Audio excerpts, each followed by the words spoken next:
মহাপঞ্চমীর দিনে ভয়াবহ অগ্নিকাণ্ডে পুড়ে ছায় চাম্পামুড়া বাজারে ভ্যারাইটিস দোকান। ক্ষতির পরিমাণ আনুমানিক 5 লক্ষাধিক টাকা।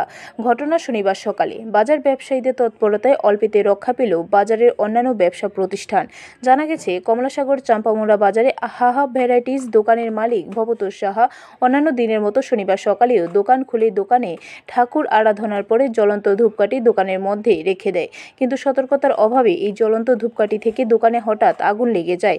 দোকানের মালিক ভবতোষ সাহা ওনার দোকানের ভেতরে আগুন দেখতে পেয়ে চিৎকার শুরু করেন। ওনার চিৎকারে বাজারের অন্যান্য ব্যবসায়ীরা ছুটে আসে, তবে নিজের দোকানের আগুন নিভাতে গিয়ে দোকান মালিক ভবতোষ সাহা আহত হন। পরে বাজারের অন্যান্য ব্যবসায়ীরা দোকানের আগুন নিয়ন্ত্রণে আনতে চেষ্টা শুরু করে। বাজার ব্যবসায়ীদের পক্ষ থেকে খবর দেওয়া হয় বিশালগড় অগ্নি নির্বাপক দপ্তরে।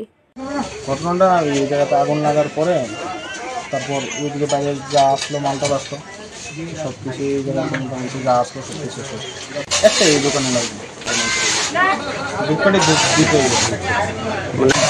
বাজারে সবাই হেল্প করছে, সাহায্য করছে, জল বালে টলে দিচ্ছে। ফায়ার সার্ভিস আসার আগে বাজারে সবাই মিলে সেটা ফায়ার সার্ভিস আসছিল, বাজারের লোকেরাই সবাই সাহায্য। ব্যুরো রিপোর্ট, খবর ত্রিপুরা।